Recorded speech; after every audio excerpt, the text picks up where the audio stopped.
Enaizuin diz aqui. Pessoas que criticam em grande parte não entendem o valor da liberdade de expressão porque não têm opinião própria. Apenas reproduzem o que ouvem e leem. Ou seja, não se expressam, não analisam os fatos e tomam as próprias conclusões. Tamo contigo, Monark. Censura é o caralho. Aê! Isso aí! Isso aí. Esse é meu herói. Censura é o numa caralho. polêmica aí. Isso aí, total. Censura é o caralho. Isso aí. Bem sexista, né? O caralho. Não, desculpa, eu achei legal. Eu acho que, às vezes, assim, eu fico pensando que existe um caralho feminino também, é legal. Então, existe. se é o caralho de qualquer clítoris, sexo, porra. censura é o caralho pra qualquer sexo, porque caralho não é pau. É. Caralho é expressão. Aí tudo bem. Porque senão fica um negócio que parece o clube do Bolinha, né? E não tem nada a ver. As mulheres estão chutando muito mais o pau da barraca do que a gente. Vamos ser sinceros, vai. Isso em geral, né? É isso aí. O homem é mais babaca em geral, isso não é ser politicamente correto. Isso é fato. Eu também eu concordo com isso. Não, as estatísticas mostram. O homem é mais violento. Mais do que isso, falando. não, é assim, o homem é mais reiterador. Reiterador? É. De hatear? De reiterar. De reiterar? É.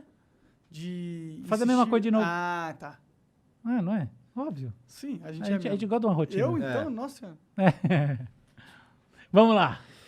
O 88C_Fallen diz aqui. Esse é o fálico, sujeito fálico. Salve família. Só pra falar que não tem podcast na internet com melhor conteúdo que esse. Feliz de ver o 3K sem passar reis demais. Conheço esse maluco desde os vídeos de Mortal Kombat no canal do Dava sem webcam. Esse era o episódio que eu mais esperava. Feliz de ver o sucesso do Flow. Valeu, Bigode, pela ajuda. Tá ajudando ele com o quê? Ele é gringo, daí não tava conseguindo comprar as Spark. É gringo? Ele mora na gringa, pelo jeito. Entendi. Nossa, sabe aquela hora que eu falei um negócio que você falou assim, tipo... Ah, tá bom, mas o que isso quer dizer? Eu me senti assim agora, eu não entendi nada, mas tá bom. Você vê como a simetria de informação é uma coisa que independe de qualquer coisa que você estudou, é meramente o código. Sei lá o que aconteceu, eu não entendi nada, mas tá bom, foi bom. O Legalize LSD mandou aqui. Nossa senhora! Meu Deus do céu! Bob Marley e Jim Morrison se encontraram naquele show que todo maconheiro de São Tomé das Letras sonhou. Vamos lá, vai ser Legalize LSD. Ó, Minha nossa senhora. fumo mais maconha que o Monark. Não fuma. Mas às vezes fico um mês sem fumar nos primeiros... Calma aí. Já tá provando que você não fuma mais que eu aí. Fumo mais de maconha que o Monark, mas às vezes fico um mês sem fumar. Nos primeiros 7 dias que corto a maconha, tenho sonhos e pesadelos vívidos. E quando volto a fumar, é como se eu não sonhasse. Real. Existe alguma explicação pra isso? Existe. É? Sabe qual é? Sim, lógico. Não, Foda, lógico, me né? conta. Não, é o seguinte. Afinal, você é um neurocientista. Sim. Cara, Olha só. se você não soubesse, eu ia ficar decepcionado com você. Então, você que tá brincando. Mas essa eu conheço bem. É o seguinte. Vamos pensar num violão, ok? As cordas do violão, elas são, em geral, tocadas juntas. Você toca acordes, você faz coisas que envolvem harmonia. O seu cérebro, ele funciona com disparos neurais. Quando você olha populações de neurônios, essas populações, muito neurônio ao mesmo tempo, olha de longe os neurônios, você vê padrõezinhos elétricos. Em geral, eles funcionam como esses acordes. Então ele está tudo junto, tá? E essa sinfonia equilibrada que faz o negócio funcionar direito. O que acontece? A maconha, ela dá uma reduzida na atividade de algumas frequências de onda, mais altas especialmente, tá? Na verdade, tem uns picos de onda que ela aumenta no momento que a pessoa fuma e depois decai. Mas o que importa é o seguinte, ela dá uma reduzida média.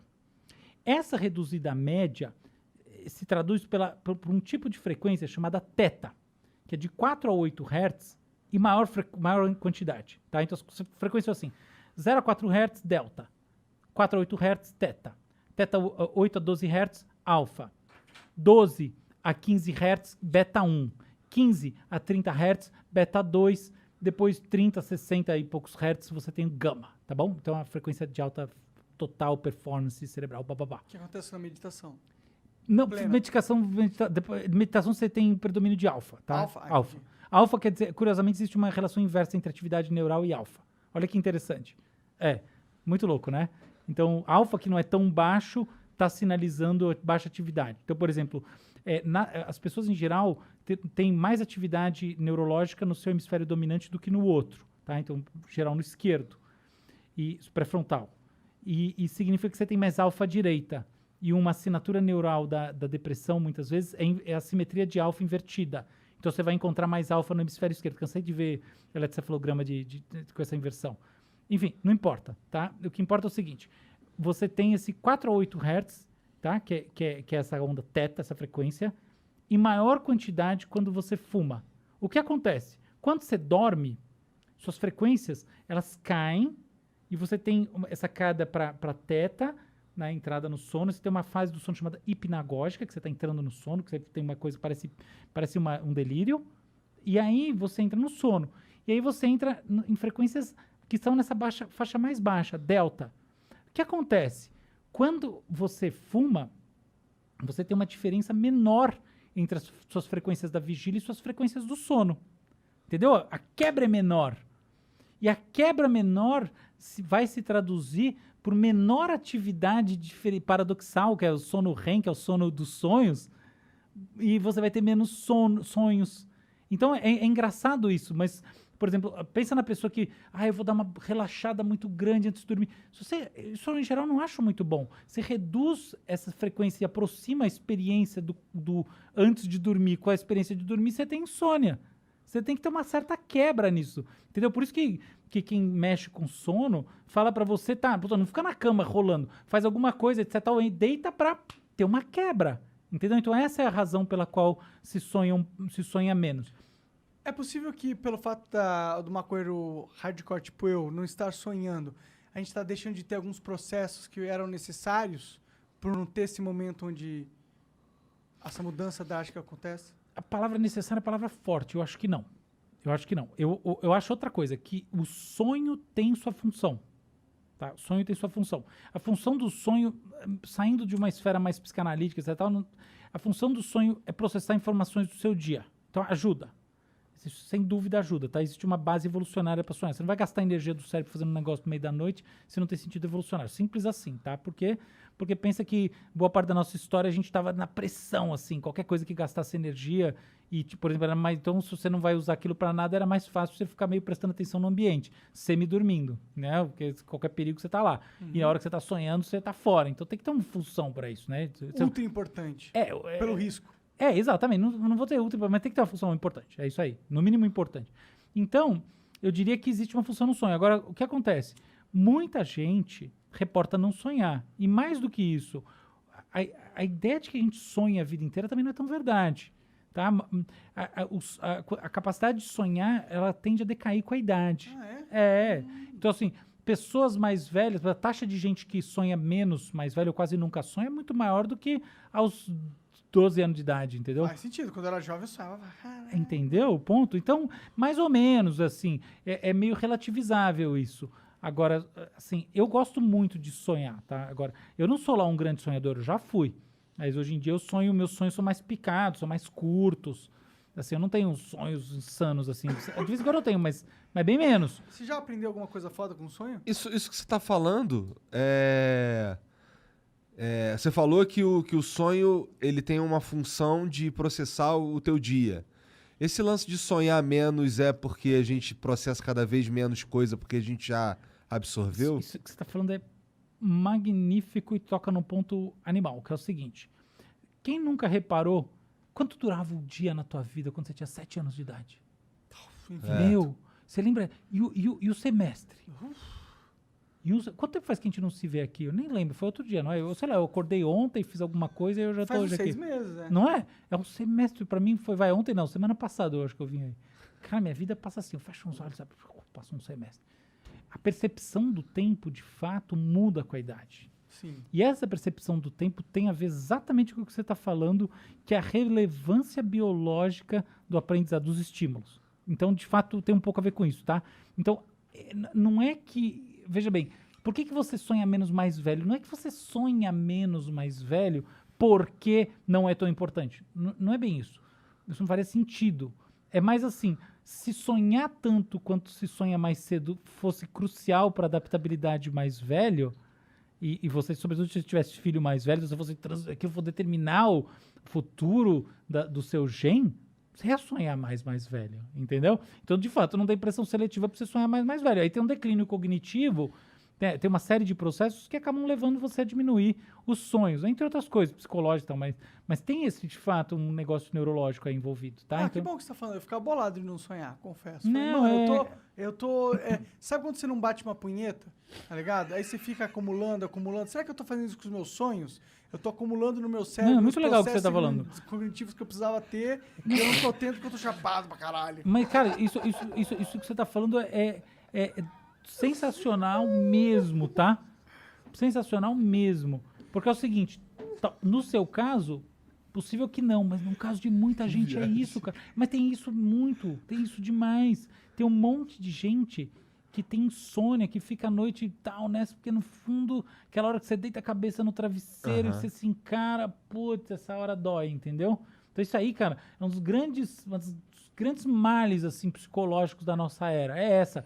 Aquela hora que você, sabe, você deita ali, você começa a ter aquelas angústias. Porque o dia, olha que coisa engraçada, você se mexendo, você fazendo coisas, você vendo muita coisa, você fica mais resiliente às suas próprias merdas, entendeu? Aí é aquela hora que Porque você você deita... tem muitas oportunidades de ter merdas. Aquela hora que você deita a cabeça no travesseiro. Quem nunca sentiu isso? Meio da madrugada, você acorda, você fala, nossa. E aí no outro dia você relativiza, fala, calma, não é tudo isso, não foi tão ruim, entendeu? Então, isso é uma coisa que faz as pessoas ficarem acordando e quando elas ficam acordando, quebrando os ciclos de sono, elas sonham menos. Pode crer. Então, isso acontece demais. Isso é uma coisa que é subclínica, eu não conheço nenhum estudo sobre isso, mas é uma percepção que eu ando tendo, que, por exemplo, pandemia, esse medo dessa coisa toda, as pessoas ficam acordando, sonham menos. Claro. E eu acho que isso impacta uma coisa no mínimo, sua capacidade de descansar, se renovar. Desse processo, né, do cérebro, do inconsciente, né. O inconsciente é uma parada muito louca. Você deve ter estudado bastante sobre inconsciente na faculdade de neurociência. Não, faculdade de psicologia que eu fiz. Psicologia. Psicologia na USP. Eles lidam, tem um curso sobre Tem uns 200 cursos sobre inconsciente. Eu acho que é só uns 50% o aí. inconsciente é muito louco, né, mano? As pessoas não tentam entender muito sobre ele, né? Eu acho que é o contrário. Eu acho que o inconsciente é tipo a bola da vez. E eu sinto que o que acaba sendo menos entendido é como a gente, por exemplo, processa informação. Eu acho que assim, quando se estuda o cérebro, não só no nível de graduação, na pós-graduação e mesmo do ponto de vista acadêmico, mais sério, sabe? Você, tipo, depois que você é professor, qualquer coisa assim, eu acho que assim, a ciência da mente, ela está um pouco menos preocupada com o conceito de informação do que deveria estar. Porque a informação é uma coisa, é um conceito muito menos trivial do que parece.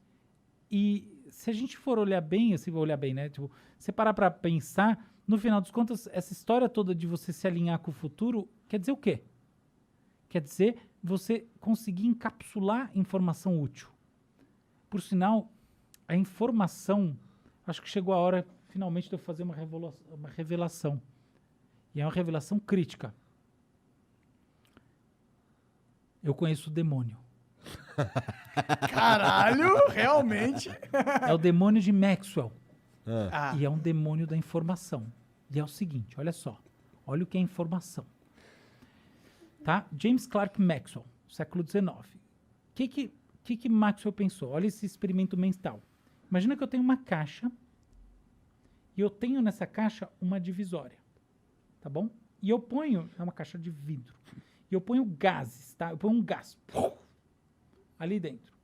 Imagina que as moléculas estão lá andando, batendo loucamente, tá? Imagina que eu ponho um demônio, que é um ser que tem conhecimento total sobre todas as moléculas que estão dos dois lados dessa caixa que tem essa divisória no meio. Imagina que esse demônio vai fazer o seguinte: toda vez que uma molécula de ar mais fria caminhar da direita para a esquerda, ele vai abrir rapidinho e ela vai passar. E toda vez que uma molécula mais quente vier da esquerda para a direita, ele vai abrir rapidinho e ela vai passar. Com a mera informação, o que o demônio vai fazer? Separar o gás quente do gás frio. Pensa na prática o que é isso. Eu peguei uma coisa que estava totalmente bagunçada e eu criei uma geladeira e um forno. A informação gerando trabalho. Esse é o demônio de Maxwell, que é a ideia, em última análise, de que o conhecimento sobre alguma coisa é uma capacidade de operacionalizar essa coisa. Na verdade, no século XX foi demonstrado uma coisa que bota isso em questionamento, mas não importa. O que importa é o seguinte, existe hoje em dia estudos muito interessantes sobre motores moleculares movidos a informação. Caralho. Existe inclusive uma discussão sobre a informação como o quinto estado da matéria. A gente tem, né, o sólido, o líquido, o gasoso, o plasma, tá? Então, por exemplo, no neon tem plasma, nas estrelas tem plasma, e a gente tem um outro estado que é meio, não importa, meio complexo. Tem a ver com qualia isso não, né? Não. Tá. Isso tem a ver com o que é a natureza da informação. O que ela é? O qualia, né, que é a experiência das coisas, é um tipo de informação. Mas existem outros tipos. Eu saber a posição de um gás num determinado lugar é uma informação, certo? Então, o que acontece? Esse quinto estado, ou sexto, se a gente falar do Bose-Einstein, que é um estado que não importa agora, é a ideia de que a informação é um estado da matéria, muda muito o que a gente entende sobre o próprio cérebro, sobre o mundo. Porque a gente está numa sociedade da informação. De acordo com tem umas visões que dizem que, inclusive, em 150 anos, um pouco mais, na verdade, 200 e poucos anos, mais da metade da massa da Terra vai ser informação. Olha que coisa maluca. Eu não vou entrar na discussão sobre como isso é possível, porque vai virar uma coisa um pouco complexa. Mas o que importa pensar é o seguinte: a informação é um conceito que a gente não entende direito, ele é que determina tudo. E a gente está olhando muito o inconsciente, o consciente, mas a informação, que é o X da questão, ela permanece fortemente incompreendida, exceto por alguns teóricos que têm uma forte formação matemática, que daí também estão, em geral, pouco interessados sobre o funcionamento da mente, do cérebro e tudo mais. Só que a informação é crítica. E olha que interessante sobre essa questão específica que eu falei das máquinas movidas à informação, essa ideia da informação. Se a informação é, no fundo, aquilo que importa, vamos olhar do ponto de vista teológico. Deus é onisciente, onipresente e onipotente. Mas, olha uma coisa, onipresente, mas eu ponho câmera. Eu não sou de Deus para ser onipresente, eu ponho câmera em tudo que é lugar, está onipresente. Eu sei, os religiosos vão ficar bravos comigo. É uma brincadeira, não é desrespeitosa, mas para dizer assim, não importa. Onipotente, não importa, eu tenho o demônio de Max. Se eu tenho informação, eu resolvi tudo. Ou seja, onisciente resolve tudo, de acordo com o paradigma moderno, contemporâneo. Por quê? Porque, no final dos contos, se eu sei o estado de todas as informações do mundo, eu resolvi o problema do livre-arbítrio, eu resolvi o problema de tudo que vai acontecer no mundo. Eu não preciso de mais nada. Entende? A determinação do mundo está na própria representação do que é informação, porque a informação é esse próprio estado do mundo. A informação não é a gente tinha essa visão anterior. Quando se cria esse conceito, na minha visão, essa é outra ideia que outro dia eu fiquei pensando sobre ela, essas inutilidades que eu faço na minha vida. Esse tipo de coisa foi criado numa época que o conceito de informação era outro. No conceito de informação hoje em dia, que é isso que eu acabei de colocar, um dos conceitos que eu acho que é o que está evoluindo mais fortemente, tá? Ele se deriva ele vem da teoria da informação e que é do Claude Shannon, e ele pivota para um lado aí que tem muito a ver com o trabalho do Feynman e outros caras mais aí, não importa. O que importa é, quando essa informação é pensada dessa maneira, tá? E assim, a informação é o próprio estado, é um estado do mundo, eu tenho informação, eu tenho o mundo. E determinar esse mundo. Então, quando a gente vai olhar e falar assim, o que é, no final das contas, a vida? O que é a vida? Bom, a vida eu posso dizer assim, a vida é uma estrutura replicante que existe num ambiente no qual ela se diferencia, porque ela tem características que a gente chama de bióticas, e esse ambiente é abiótico. Posso falar esse tipo de blá, tá? Que porra é biótica, cara? Biótica quer dizer que é biológico, abiótico quer dizer que não é. É uma blá, não quer dizer nada disso que eu tô falando. É que nem dizer assim, o que é o cérebro pensando? Atividade numa área, na outra área, isso não quer dizer nada. Isso que eu falei. Isso é onde aconteceu, não é o que aconteceu. Por isso que eu estava falando da questão das votações, do que é a consciência, que é outra esfera de discussão. Aqui é a mesma coisa. Vida, essas coisas não quer dizer nada. Agora pensa o seguinte, olha só. Eu tenho esse estado do gás que está bagunçado. Eu tenho aqui o demônio de Maxwell sentado em cima da divisória. Olha quanta coisa o demônio precisa saber. Porque está uma zona. Eu preciso de muita informação. A hora que eu separei metade do gás, o gás frio está para um lado, o gás quente está para o outro, eu preciso de menos informação.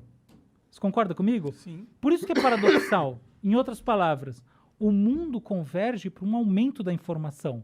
A gente falava anteriormente que ele convergia para um aumento da entropia. É a mesma coisa, que é, eu preciso de mais informação para descrever coisas mais desorganizadas. Uma parede branca precisa de menos informação para descrever do que uma cheia de adesivos, de pinturas, se você quiser, tá bom? Quanto mais a gente descobre sobre a vida, mais adesivos a gente coloca na parede branca. Perfeito, é isso mesmo.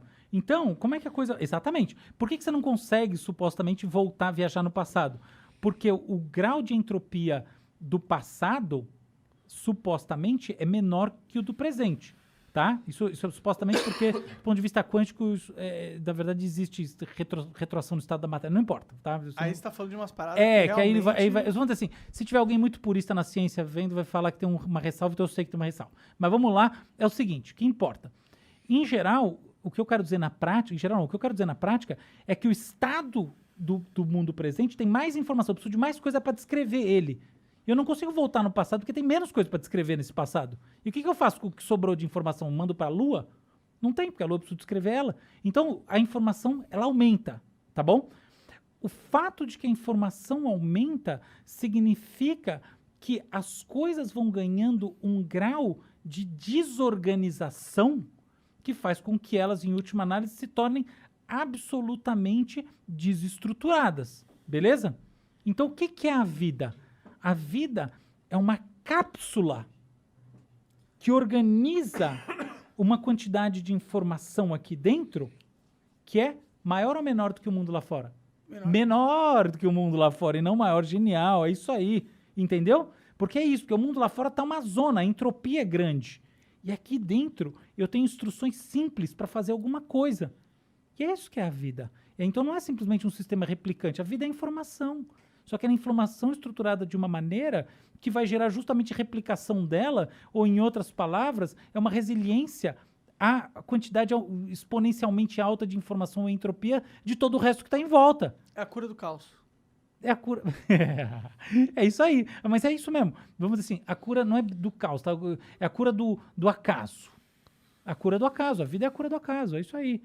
Então, você vê que o conceito de informação, ele é absolutamente fundamental para entender que raios é a mente, o que raios é a vida. E a gente fica muito discutindo essas grandes instâncias, e eu vejo pouca gente estudando o cérebro e estudando as coisas como elas se apresentam para nós a partir desses fundamentos que o pessoal, em algumas áreas específicas, já dominou muito bem. Então, o que eu estou falando aqui não é original.